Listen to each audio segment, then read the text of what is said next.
हरिवंश राय बच्चन ने और all India radio Delhi में स्क्रिप्ट राइटर की नौकरी मिल गई। वेतन था 250 रुपए प्रति माह।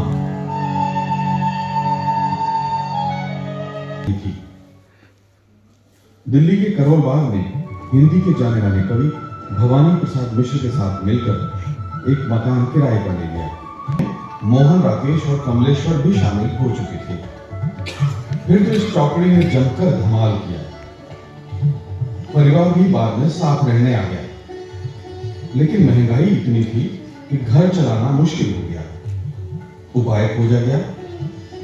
तय ये हुआ कि परिवार को मेरठ में रखें और वहां से रोज दिल्ली आए। दिन था क्योंकि छोटे भाई मुन्नू जी, पत्नी राजेश्वरी और बेटे बेटी सभी को पढ़ाने की जिम्मेदारी भी शुरू हो गई थी। इसी तरह दिन कट रहे थे। इसी बीच भोपाल तबादला हो गया और तब से दुष्यंत भोपाली हो गए। उनको रहने के लिए बोले कि सबसे अच्छी जगह यही है, ना तो यहाँ दिल्ली जैसी भीड़ है, ना कोई ऐसी परेशानी है, सभी सुविधाएं हैं।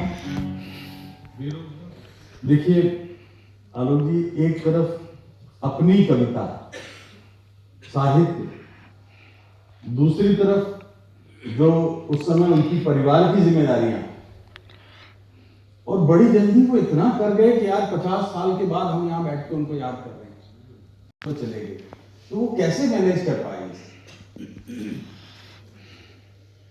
दुष्यंत जी के 7-8 भाई बहन थे और वो सब उनकी आंखों के सामने एक एक करके चले गए।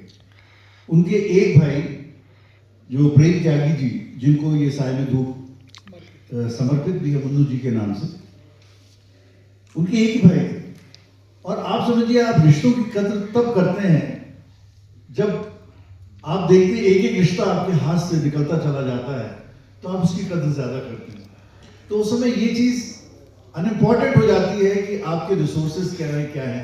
आप वो जो आपको एक भाई बचा है उसे सीधे से लगा के रखना चाहते हैं, वो आपके बच्चे की तरह, उनसे उम्र भी छोटे थे। तो ये इस जिम्मेदारी का निर्वाह उन्होंने कोई जिम्मेदारी, मैं ये नहीं कहूँगा कि उन्होंने कोई बहुत उपकार का भाव उसमें था या कोई बहुत बड़ी कोई जिम्मेदारी, वो जैसे एक आम चीज होती है, सहज चीज होती है, जिंदगी का हिस्सा होती है, उसी तरह से उन्होंने जो है अपने भाइयों के लिए किया। या फिर बाद में उन्होंने न केवल अपने भाई के लिए बल्कि बहुत सारे लोगों को गांव से बुला के उन्होंने भोपाल स्थापित किया।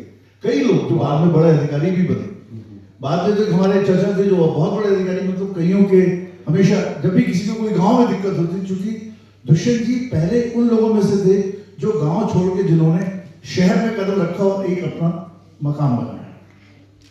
तो ये वो जिम्मेदारी महसूस करते थे कि सबके प्रति, पूरे गांव के प्रति उनका एक जिम्मेदारी बनती है। तो सबके लिए उन्होंने किया है और बहुत सहज भाव से किया। और मेरे ख्याल से ये उनका व्यक्तित्व का हिस्सा है कि उन्हें जितनी ज्यादा वो मुसीबतों से घिरते थे, मैंने देखा उतने ही निखर के सामने आते थे। क्या बात। आपने 4-5 दिन पहले हम लोग एक दिन बात कर रहे थे, तो आलोक जी ने कहा कि हमारे एक रिश्ते के भाई या जिन्होंने आपको एक रिजॉर्ट में व्यवस्था की, अब कभी उस परिवार के जो भाग थे वो कहीं दूर हैं, आलोक जी ने भी उनको नहीं देखा, लेकिन बस बात हुई और उन्होंने आपकी शादी की 25वीं सालगिरह की व्यवस्था की थी। जरा वो किस्सा सुनाइए। वो तो खैर हमारे छोटे भाई हैं, मेरे सगे में मेरे भाई हैं। तो वो लोग हमारे, जैसे पापा के साथ उनके भाई रहे, वैसे हमारे जो है वो मेरे भाई हमारे साथ रहे। और उसमें कोई ऐसी औपचारिकता नहीं थी। एक दिन सुबह अपने सामान के साथ आए और हमारे साथ रहना शुरू कर दिया। उसमें कोई मामा जी का निर्देश नहीं था, कोई एक सहज अधिकार था कि बड़े भाई दिल्ली में रह रहे हैं, उन्हें पत्रकारिता का एक कोर्स करना था, उस सिलसिले में वो आए और अगले दिन से उन्होंने रहना शुरू कर दिया इसी तरह का। तो वो हुआ ये कि हमारी शादी की 25वीं सालगिरह थी। और जब हम शादी के बाद इमीडिएटली बाद जब आप हनीमून पे जाते हैं तो आदमी थोड़ा अतिरिक्त भावुक होता है।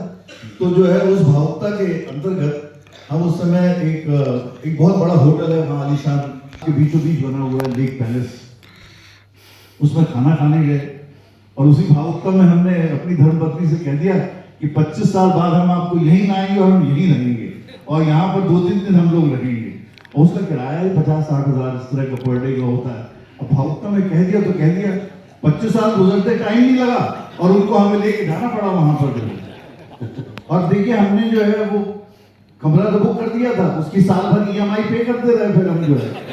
तो वो ऐसा हुआ। उसी में जो हमारा भाई था जिसकी बात ये कर रहे हैं, वो जानता था कि भाई साहब जो है अपने उसके लिए 25वीं मनाने वहां जा रहे हैं। तो हम लोगों ने खाना वाना खाया, अम्मा ने मेरा जो क्या कहते मेरा बेटा और मेरी बेटी, वो लोग भी उस समय बाहर पढ़ रहे थे, वो भी आ गए सब इकट्ठे। हमने कदर से खाना खाया, जब हम बिल पे करने लगे तो उन्होंने कहा आपको बिल तो पे हो गया। मैंने बिल कैसे पे हो गया? तो बहुत उन्होंने पहले तो बताना उन्हें गवारा नहीं किया कि हम बताएं कैसे पे किया, फिर बाद में बहुत जिद की तो पता चला कि हमारे भाई जो है वो बिल पे कर चुके थे वहां से ऑनलाइन।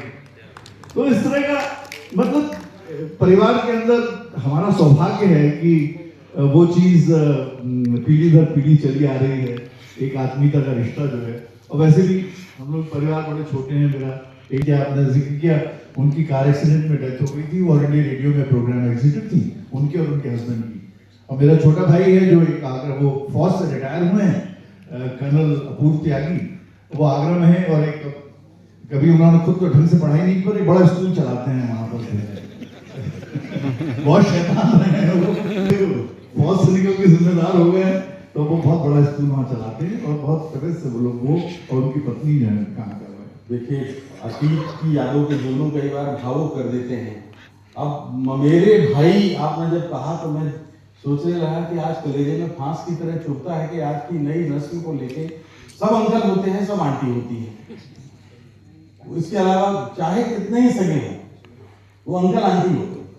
और जब अंकल आंटी हो जाते हैं तो फिर वो दिल की में कहीं किसी कोने में उनकी जगह नहीं होती। आपने ममता जी के बारे में बता दिया है, अब जैसे कमलेश्वर जी के बारे में बताया, ममता जी, मैं अब अगली फिल्म जो है